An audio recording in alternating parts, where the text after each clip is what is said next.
मैं खुदा की कसम लेके ये बात कह रहा हूँ कि इतनी अजमतों वाला न पहले कोई आया था, न आज कोई आया है, न क़यामत तक कोई आ सकता है जितनी अजमतें अल्लाह ताला ने आमना के लाल को अता फरमाई। सुभान अल्लाह, सुभान अल्लाह। और वो इसी महीने में तशरीफ लाए।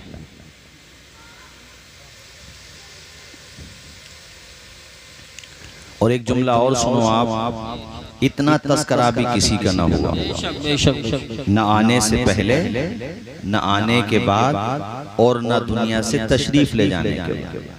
इतना भी तस्करा किसी का नहीं हुआ जितना तस्करा हमारे नबी का हुआ, हो रहा है और होता, आवाज आए होता रहेगा। अभी कारी साहब ने जिक्र किया एक गुस्ताख का, उसने हुजूर की शान में तौहीन की थी।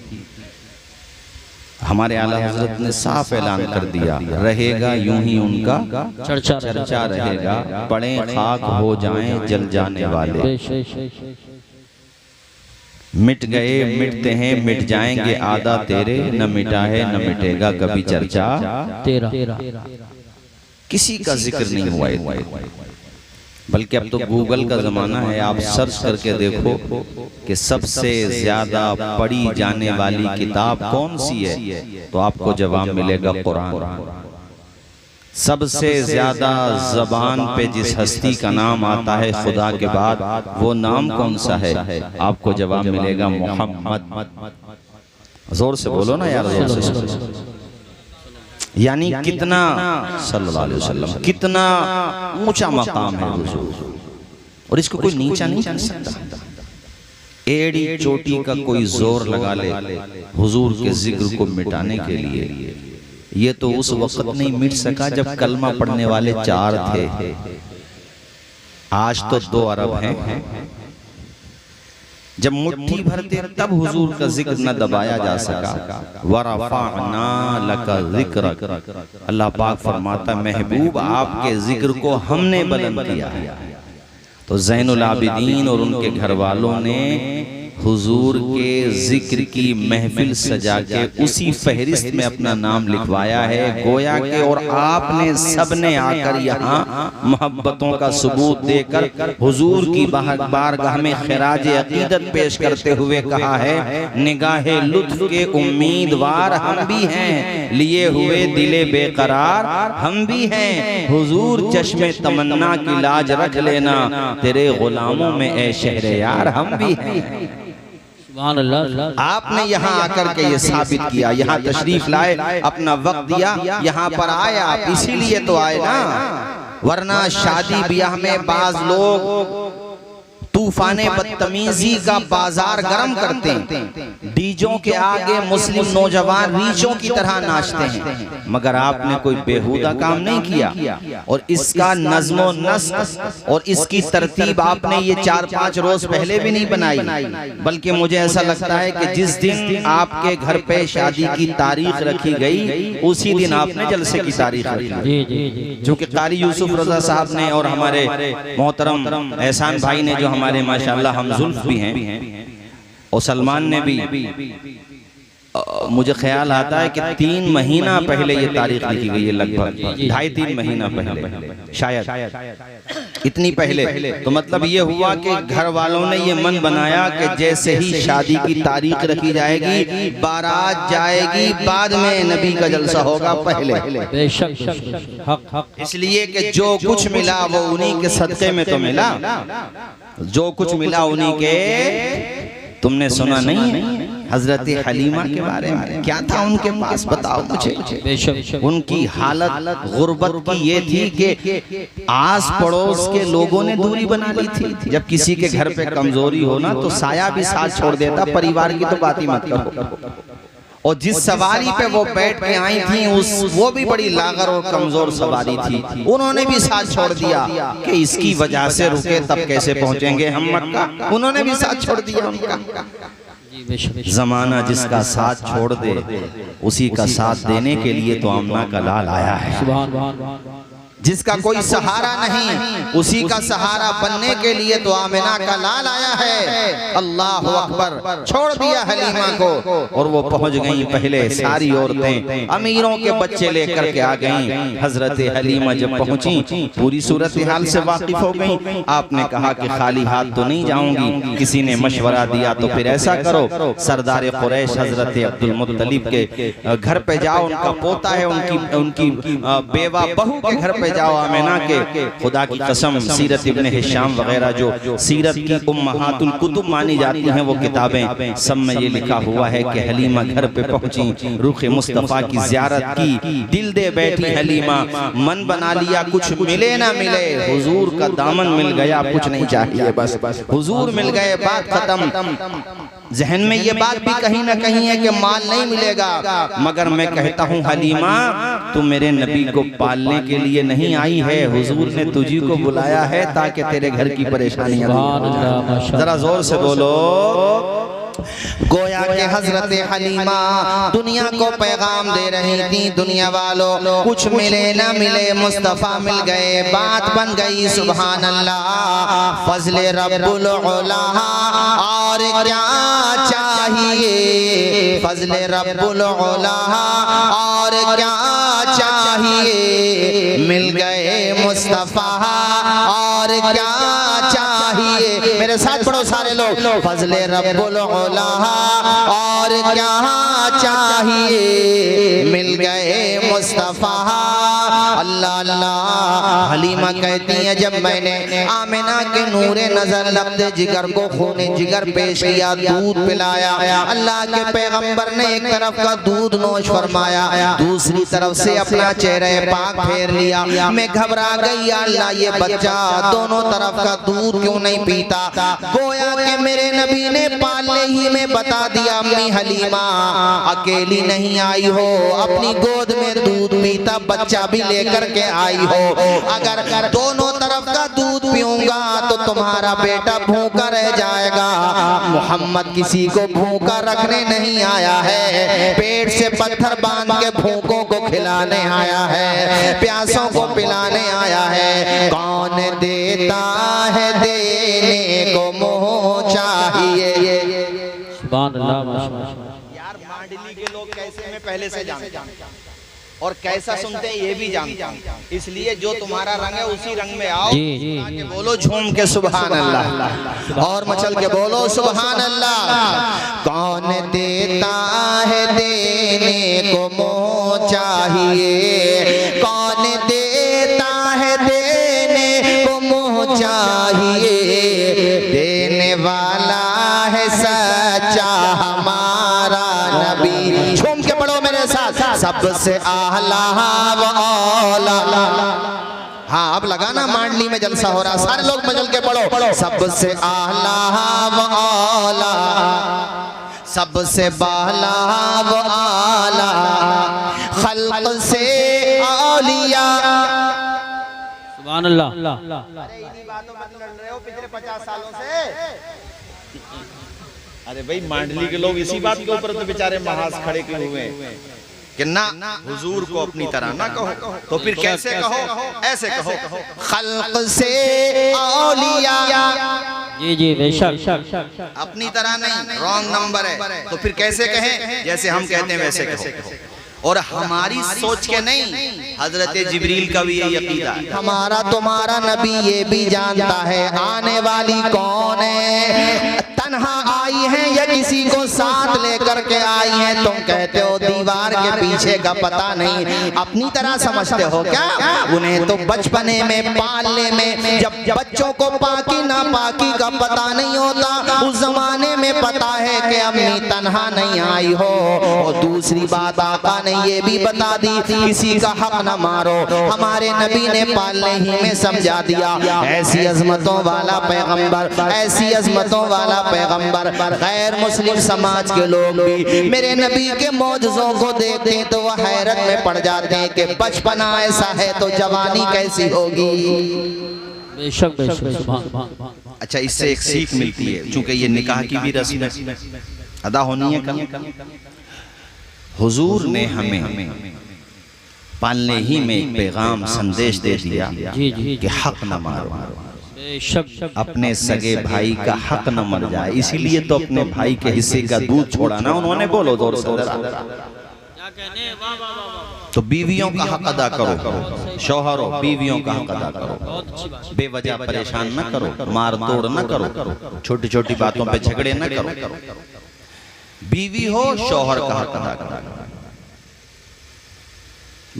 औलाद हो माँ बाप का हक अदा करो, माँ बाप हो औलाद का हक अदा करो। क्या कहने, वाह वाह, सुभान अल्लाह। अफसोस के साथ मुझे ये बात कहना पड़ती है कि औरों के हुकूक की तो आप बात कीजिएगा, मगर बाद में पहले जो सबसे बड़ा हक है वो माँ बाप का, उस मामले में मुसलमान कौम बहुत पीछे हो गई। सही बात।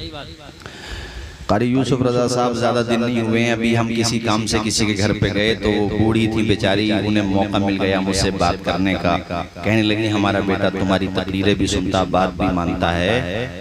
उन्होंने यार मुझसे ऐसे जुमले कहे कि मैं बता नहीं सकता। उन्होंने फिर अपना हाथ भी मुझे दिखाया, कहा कि देखो इसने इतनी जोर से डंडा मारा है कि मेरा हाथ अभी तक सूजे हुए हैं। नाश्ता लेने गया था, नाश्ता लेकर जब आया मैंने कहा मुझे नहीं सारे उलमा को नाश्ता करा दे, तेरी मग़फ़िरत नहीं होगी जब तक अपनी माँ से माफ़ी नहीं मांगे। वो समझाया मैंने उसे, मैंने कहा तेरी ये आल औलाद जो है बच्चे छोटे छोटे कल को तेरे साथ जुल्म करेंगे कैसा लगेगा। जैसे तू आज इन्हें पाल रहा है, तेरी माँ ने उस जमाने में तुझे पाला जब फाकों का दौर था, परेशानी उठा करके तूने अपनी माँ पे हाथ उठा दिया, मग़फ़िरत नहीं होगी तेरी। तो खैर उसे एहसास हुआ, बोला क्या करूं। मैंने कहा माँ से माफ़ी मांग, मैं चला जाऊं, मेरे जाने के बाद माफ़ी मांगना। कहा माँ बहुत नाराज़ है हजरत, हमारी माँ भी बड़ी गुस्से की तेज़ है। मैंने कहा माँ का गुस्सा भी ऐसे ही होता है और प्यार भी ऐसे ही होता है। माँ गुस्से की तेज नहीं है, तू बेवकूफ़ है जो माँ को नाराज करता है। ऐसी नौबती क्यों आने देता है? कोई बात मिजाज के खिलाफ माँ कह भी रही है तो यार उसका वो दौर याद कर जब तू उसके पेट में था और तेरी वजह से उसने डॉक्टर के हर मशवरे को माना। डॉक्टर ने कह दिया ये नहीं खाना तो नहीं खाया, तेरी वजह से कितनी परेशानियां उठाई। और जिस वक्त तू दुनिया में आया मौत जिंदगी से लड़ी है तेरी माँ। वो मकाम ऐसा होता है बच्चे की पैदाइश वाला मकाम, अल्लाह अकबर, वो मरहला खुदा की कसम आप हैरत करोगे कि उस वक्त गोया के मौत और जिंदगी के मरहले में होती है औरत। इसीलिए हदीस में अल्लाह के पैगंबर ने उस औरत का ऊंचा मकाम बताया है जो औरत बच्चे की पैदाइश में फौत हो जाए, उसका इंतकाल हो जाए। हुजूर फरमाते हैं कोई औरत बच्चे की पैदाइश में अगर फौत हो जाती है तो अल्लाह ताला उसको शहादत का दर्जा अता फरमाता है। ऐसा मरहला होता है। मैंने कहा तू माँ को नाराज करता है, खबरदार, मौत और जिंदगी से जूझी है तेरी माँ, तब जाकर के तूने आंखें खोली है। उसके बाद भी तुझे कितनी परेशानियां उठा करके पाला। रात में अगर रोया है तो रात में माँ ने खामोश किया है, छिपाया है तुझे। हर तरह की परेशानियां उठाई है। उसकी तकलीफों को याद कर, उसकी मुसीबतों को याद कर और साथ में बाप की कुर्बानियों को भी याद कर। जिंदगी भर अपनी रगों का लहू निचोड़ के भी उनकी सेवा करेगा, हक अदा नहीं कर सकता अपने माँ बाप का। खबरदार, जाके माँ से भी माफी मांग, अब्बा से भी माफी मांग। कहने लगा बहुत नाराज है अब्बा और माँ। मैंने कहा मेरी बात सुन, जा करके अपना सर माँ के कदमों में रख देना और कहना माँ या तो आज जान ले ले या मुझे माफ कर दे। मेरा दिल कहता है तू ये जुमले कहेगा तेरी माँ का दिल पसीज जाएगा, वो तुझे माफ कर। बेशक नारे तकबीर, नारे रिसालत, नारे गौसियत, बस रखिए। और कारी साहब ऐसा ही हुआ। दूसरे दिन को फिर उसकी कॉल आई, उसको अपनी गलती का एहसास हो गया। कॉल आई, कहने लगा हजरत जैसे आपने कहा मैंने माँ के पाँव में सर रखा, अभी पूरे जुमले जो आप बता के गए थे वो कह भी नहीं पाया कि माँ रोने लगी और माँ ने सर पे हाथ रख दिया और माँ ने जो है मुझे माफ कर दिया।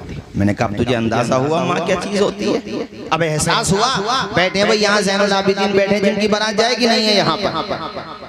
चलिए कोई बात नहीं है, ज़ैनुल आबिदीन से ये बात कह रहा हूँ क्योंकि कल को उनको बारात जाना है, उनसे कह रहा हूँ ये बात। और जिनकी जा चुकी है उनकी तो बारात जा ही चुकी है, मगर जिनकी जाना बाकी है उनसे भी कह रहा हूँ कल जब दूल्हा बन जाओ घर से बाद में निकलो बाहर, कदम घर से बाद में बाहर निकालो, पहले अपनी माँ का हाथ अपने सेहरे पे रखवाओ। तेरे माथे पे जो शादी का सेहरा आया है इसके लिए माँ ने कितनी दुआएं की हैं तुझे पता भी नहीं होगा।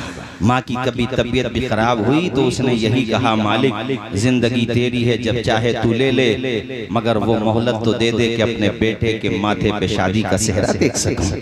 बाप ने भी, तो अब्बा का भी हाथ सर पे रखवाओ, माँ का हाथ भी सर पे रखवाओ, क्योंकि ये वो अजीम हस्ती है जिसकी दुआ की बरकत से तेरी रगों में लहू दौड़ रहा है, दिल की धड़कनें बाकी हैं, तुझे जिंदगी मिली है। बल्कि मैं तो ये मशवरा देता हूँ आल औलाद को, बेटों को, कि अपनी माँ से दुआओं की इल्तिजा किया करो, उनसे दुआएं लिया करो। प्यारी माँ मुझे को तेरी दुआ चाहिए, तेरे आंचल की ठंडी हवा चाहिए। प्यारी माँ मुझे को तेरी दुआ चाहिए, तेरे आंचल की ठंडी हवा चाहिए। लोरी गा के मुझको सुलाती है तो मुस्कुरा के सवेरे जगाती है तो मुझको इसके सिवा और क्या चाहिए। प्यारी माँ, मेरे साथ आप पढ़ेंगे तो जरा ज्यादा अच्छा लगेगा। प्यारी माँ मुझको तेरी माशाल्लाह, सारे लोग पढ़िए मेरे साथ। प्यारी माँ मुझको तेरी दुआ चाहिए, तेरे आंचल की ठंडी हवा चाहिए। तेरी खिदमत से दुनिया में इज्जत मेरी, बेशक तेरी खिदमत से दुनिया में इज्जत मेरी, तेरे कदमों के नीचे है जन्नत मेरी, है कि नहीं? कदमों के नीचे जन्नत नहीं है माँ के, ऊंचा बोलो, है कि नहीं? तेरी खिदमत से दुनिया में इज्जत मेरी, तेरे कदमों के नीचे है जन्नत मेरी। सर पे साया, सर पे साया तेरा उम्र भर चाहिए। प्यारी माँ मुझको तेरी दुआ चाहिए। सारे लोग पढ़े मेरे साथ। प्यारी माँ मुझको तेरी दुआ चाहिए, तेरे आंचल की ठंडी हवा। तो ये मैंने एक मशवरा उनको भी दिया और मैं आप सबको भी देता हूँ कि भैया अपने माँ बाप की दुआएं लो और हुजूर से सीखो। हुजूर ने पालने ही में हक अदा करना सिखाया है। तुम अपने माँ बाप का भी हक अदा करो, अपने भाई बहनों का, पड़ोसियों का, सबका हक अदा करो। सच्चे मुसलमान बनो। हजरत हलीमा कहती हैं हुजूर गोद में के आए बहारें आ गई, और उसी सवारी पे बैठी जिस सवारी पे आई थी उधर से चल नहीं पा रही थी, वो सवारी हुजूर को लेके बैठी है ना। हलीमा कहती है अब तो उसमें गजब की ताकत आ गई। वो ताकत क्यों ना आए, मेरे करीम से अगर कतरा किसी ने मांगा, दरिया बहा दिए हैं, दुर्बे बहा दिए हैं। अब हलीमा के घर पे हुजूर क्या पहुंचे, बहारे ही बहारे हैं। सुभान अल्लाह। बता ये रहा था, मैं ये कह रहा था, इतना तस्करा किसी का हुआ ही नहीं है जितना तस्करा आमिना के लाल का हुआ है और होता रहेगा। और ऐसी शान किसी की नहीं जैसी शान अल्लाह ने हमारे नबी को अता फरमाई है। इसमें किसी को आपत्ति नहीं होना चाहिए। कलमा पढ़ने वालों को तो खास तौर पे नहीं होना चाहिए, इसलिए कि जिसका तुम कलमा पढ़ते हो तुम्हें खुशी होना चाहिए कि अल्लाह के करम से या अल्लाह तूने हमें जो नबी दिया है वो ऐसा नबी है जो नबियों का भी नबी है, जो रसूलों का भी रसूल है। शबे मेराज सारे अंबिया और मुरसलीन मुक्तदियों की सफ में खड़े हुए हैं, रहमतुल लिल आलमीन उनकी इमामत कर रहे हैं। माशाअल्लाह। सबके पेशवा हैं हुजूर। जोर से बोलिए सबके। हाँ, हुजूर से बड़ा, हाँ, सारी मखलूकात में सबसे बुलंद वाला। उन जैसा न कल कोई था, न आज कोई है, और न उन जैसा कोई, आवाज आए, न उन जैसा कोई। अल्लाह की सरताबा कदम शान है ये, इंसान नहीं इंसान वो इंसान है ये। कुरान तो ईमान बताता है इन्हें, ईमान ये कहता है मेरी जान है ये। हुजूर के आने से पहले मैं कहीं बयान कर रहा था तो पर्ची आई मेरे पास कि हजरत आपने कहा कि हुजूर के आने से पहले भी उनका मिलाद हुआ, उनका जिक्र हुआ। अरे मिलाद का मतलब उनके आने का तस्करा। हमने कहा हुआ ना। बोले कुरान से दिखाओ, हदीस से दिखाओ। हमने कहा लो साहब कुरान से देख लो। नाम तक आया हुजूर, अभी हुजूर नहीं आए और दुनिया में नाम चल रहा है। सबका नाम तब चलता है जब वो आ जाता है। बेशक सबका नाम तभी तो चलता है ना जब वो अरे नाम कब होता है? जब दुनिया में आता तब होता है ना। हमारे और आपके पैगंबर वो हैं, दुनिया में नहीं आए, नाम चल जी बेशक। किसी मौलाना की किताब से नहीं, कुरान से बता रहा हूँ और हवाले के साथ बता रहा हूँ। गूगल सर्च कर लेना, यहाँ से जाने के बाद कुरान की आयत भी आ जाती है। जाके वैसे कुरान में देखो बावजूद जाकर के देखना, यहाँ से जाने के बाद नाम आया कि नहीं आया। 28वां पारा सूरह सफ। अभी हुजूर आए नहीं है। हजरत ईसा अपने चाहने वालों को बता रहे हैं, वह मुबश्शिरम बिरसूलिन याती मिन बाद इस्मुहु अहमद। अरे अहमद सुना कि नहीं सुना? अहमद भी तो हुजूर का नाम है, मोहम्मद भी उनका नाम, अहमद भी उनका नाम। अभी आए नहीं है हुजूर, तकरीबन कमोबेश लगभग 600 साल पहले की ये बात है। हुजूर के आने से पौने 600 साल पहले की कमोबेश ये बात है। हजरत ईसा बता रहे हैं, और मुबश्शिरन का लफ्ज आया, खुशखबरी दे रहे हैं। बेशक खुशखबरी देना, हम लोग भी तो खुशियां मनाते हैं। वो पहले आए, उन्होंने पहले मनाई, हम बाद में आए, हम बाद में मना रहे हैं, तो सुन्नत तो उन्हीं की अदा कर रहे हैं। अभी तो आए भी नहीं है। वह मुबश्शिरन खुशखबरी दे रहे हैं। क्या खुशखबरी दे रहे हैं? कि मेरे बाद एक नबी आएंगे, और नाम भी बता रहे हैं, इस्मुहु अहमद, उनका नाम है अहमद। आने से पहले तस्करा चल रहा, अभी आए नहीं, नाम चल रहा हुजूर। अभी दुनिया में नहीं आए, नाम चल रहा। और कुरान पाक की ये मैंने 28वें पारे की आयत सुनाई। पहले पारे की आयत है यहूदियों के बारे में। अल्लाह ताला फरमाता है इन यहूदियों के बारे में, जब हुजूर दुनिया में आ गए तो इन्होंने हुजूर का इनकार करना शुरू कर दिया, नबी को नहीं माना। तो अल्लाह ताला ने इनको याद दिलाया कि याद करो जब मेरा आखिरी नबी नहीं आया था, तुम कुफ्फार के मुकाबले में जंग करने आते थे, दुश्मनाने दीन से लड़ने आते थे। तो याद करो किसके नाम का वसीला लेकर के मुझसे कामयाबी की दुआएं करते थे।